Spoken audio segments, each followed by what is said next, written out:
Hi hello എല്ലാവർക്കും മല്ലീസ് happy വേൾഡിലേക്ക് സ്വാഗതം. ഇന്നത്തെ വീഡിയോ നല്ല കുറുകിയ ചാറോട് കൂടിയ പച്ചമാങ്ങ കൊണ്ടുള്ള ഒരു ഒഴിച്ചുകറിയുടെ റെസിപ്പിയാണ്. ചൂട് ചോറിൻ്റെ കൂടെ കഴിക്കാൻ പറ്റിയ നല്ല ടേസ്റ്റി ആയിട്ടുള്ള കറിയാണിത്. ഇതിനായിട്ട് ഞാനിവിടെ 3 പച്ചമാങ്ങയാണ് എടുത്തിരിക്കുന്നത്. ഇനി ഇതിൻ്റെ തൊലിയെല്ലാം കളഞ്ഞ് ഇതൊന്ന് കട്ട് ചെയ്തെടുക്കാം. ഞാനിപ്പോൾ ഇവിടെ നീളത്തിലാണ് കട്ട് ചെയ്തെടുത്തിരിക്കുന്നത്. ഏത് രീതിയിൽ വേണമെങ്കിലും നിങ്ങൾക്ക് കട്ട് ചെയ്തെടുക്കാം. കാരണം ഇത് മിക്സിയുടെ ജാറിൽ നമുക്കൊന്ന് അരച്ചെടുക്കാനുള്ളതാണ്. ഞാനിപ്പോൾ കട്ട് ചെയ്ത മാങ്ങയെല്ലാം മിക്സിയുടെ ജാറിലോട്ട് ഇട്ട് കൊടുക്കുന്നുണ്ട്. ഇനി ഇതൊന്ന് നമുക്ക് അരച്ചെടുക്കാം. ഒന്ന് ഒതുക്കി അരച്ചെടുത്താൽ മതി. പിന്നീട് ബാക്കി ചേരുവ കൂടി ചേർത്ത് നമുക്ക് നല്ലപോലെ അരച്ചെടുക്കാനുള്ളതാണ്. ഇനി ഇതിലോട്ട് ഞാൻ ചേർത്ത് കൊടുക്കുന്നത് 1/2 കപ്പ് തേങ്ങയാണ്. അതിൻ്റെ ഒപ്പം 2 പച്ചമുളക് ചേർത്ത് കൊടുക്കുന്നുണ്ട്. എരിവ് കൂടുതൽ വേണമെങ്കിൽ ഒരെണ്ണം കൂടി ചേർക്കാം. 1/2 ടീസ്പൂൺ ജീരകം, ചെറിയ ജീരകമാണ് ചേർത്ത് കൊടുക്കുന്നത്. അതിലോട്ട് ആവശ്യത്തിന് വെള്ളം ഒഴിച്ച് നമുക്ക് നല്ലപോലെ ഒന്ന് അരച്ചെടുക്കാം. ഇനി ഇതിലോട്ടുണ്ടാക്കാനായിട്ട് ഞാനിവിടെ 1/2 കപ്പ് തൈര് കൂടി ഇവിടെ എടുത്ത് റെഡിയാക്കി വെച്ചിട്ടുണ്ട്. അത് എപ്പോഴാണ് ചേർക്കുന്നതെന്ന് ഞാൻ പറയാം. ഇനി ഒരു ചട്ടി ചൂടായി വരുമ്പോൾ 2 ടേബിൾ സ്പൂൺ എണ്ണ ഒഴിച്ച് അതിലോട്ട് കടുക് ചേർത്ത് കൊടുക്കാം. ഒരു 1/4 ടീസ്പൂൺ ഉലുവായും 1/2 ടീസ്പൂൺ ചെറിയ ജീരകവും ചേർത്തൊന്ന് പൊട്ടിച്ചെടുക്കാം. ഇനി ഇതിലോട്ട് 1/4 കപ്പ് ചെറിയ ഉള്ളി ചതച്ചത്, 1 ടേബിൾ സ്പൂൺ ഇഞ്ചി ചതച്ചത്, 1 ടേബിൾ സ്പൂൺ വെളുത്തുള്ളി ചതച്ചത്, 3-4 പച്ചമുളകും കീറിയെടുത്തിട്ടുണ്ട്.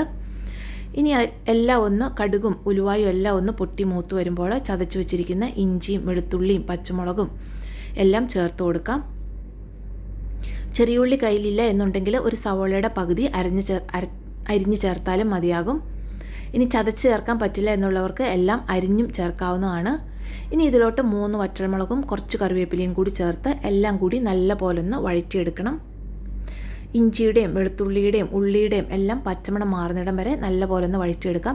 എപ്പോഴും ഇളക്കി കൊടുക്കണമെന്നൊന്നുമില്ല. ഒരു ലോ ഫ്ലെയിമിൽ വെച്ചിട്ട് ഇടയ്ക്കിടയ്ക്കൊക്കെ ഒന്ന് ഇളക്കി കൊടുത്താൽ മതിയാകും.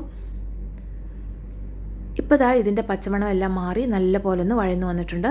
ഈ ഒരു പരുവാകുന്നിടം വരെ നല്ലപോലെ ഒന്ന് വഴറ്റിയെടുക്കണം.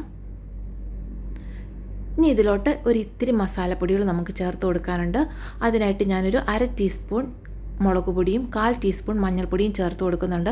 കറിക്കൊരു കളർ കിട്ടാനായിട്ട് ഒരു ഇത്തിരി കൂടി മഞ്ഞൾപ്പൊടി ചേർത്ത് കൊടുക്കുന്നുണ്ട്. ഒരു 1/4 ടീസ്പൂൺ കായത്തിൻ്റെ പൊടി കൂടി ചേർത്ത് കൊടുക്കണം. ഈ പൊടികളുടെ പച്ചമണം മാറാനായിട്ട് ഒന്ന് വഴറ്റിയെടുക്കാം. ചട്ടിക്ക് ചൂടുള്ളതുകൊണ്ട് ഒരു മിനിറ്റ് ഒന്ന് വഴറ്റിയെടുത്താൽ മതിയാകും. ഇപ്പോൾ പൊടികളും നല്ലപോലെ ഒന്ന് ചൂടായി വഴന്നു വന്നിട്ടുണ്ട്. ഇനി ഇതിലോട്ട് നമ്മൾ നേരത്തെ അരച്ചു വെച്ച മാങ്ങയുടെയും തേങ്ങയുടെയും കൂട്ട് ചേർത്ത് കൊടുക്കാം.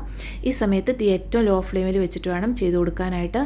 ഇനി ഇത് നല്ലപോലെ ഒന്ന് ഇളക്കി മിക്സ് ചെയ്തെടുക്കാം. ഇപ്പം നല്ല പോലെ ഞാനൊന്ന് ഇളക്കി മിക്സ് ചെയ്തെടുക്കുന്നുണ്ട്. ഇനി മിക്സിയുടെ ജാറ് കഴുകി ഇതിലോട്ട് ആവശ്യത്തിനുള്ള വെള്ളം ചേർത്ത് കൊടുക്കണം.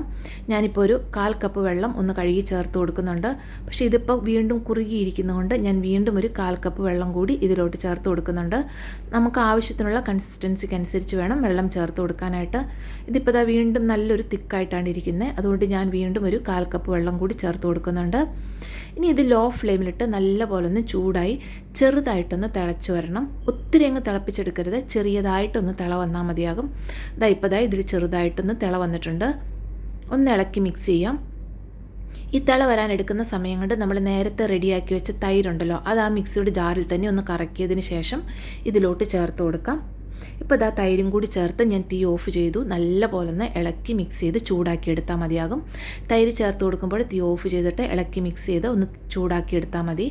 ഇപ്പം നമ്മുടെ കറി ഇവിടെ റെഡി ആയിട്ടുണ്ട്. വളരെ ടേസ്റ്റി ആയിട്ടുള്ളൊരു കറിയാണ്. ഞാൻ തേങ്ങ ചേർത്ത ഒപ്പം തന്നെ ഉപ്പ് ചേർത്തിട്ടുണ്ടായിരുന്നു. വീഡിയോ എഡിറ്റ് ചെയ്തപ്പോഴാണ് അത് കാണാതെ പോയെന്ന് മനസ്സിലായത്. 1 ടീസ്പൂൺ ഉപ്പാണ് ഇതിലോട്ട് ചേർത്ത് കൊടുത്ത് എല്ലാം കൂടി നല്ലപോലെ ഇളക്കി മിക്സ് ചെയ്തെടുക്കുക. കണ്ടോ, നല്ല കുറുകിയ ചാറോട് കൂടിയ നല്ലൊരു കറിയാണ്. എല്ലാവരും ട്രൈ ചെയ്ത് നോക്കുക. വീഡിയോ ഇഷ്ടമായെങ്കിൽ ചാനൽ സബ്സ്ക്രൈബ് ചെയ്യുക. എല്ലാവർക്കും നന്ദി. Thank you.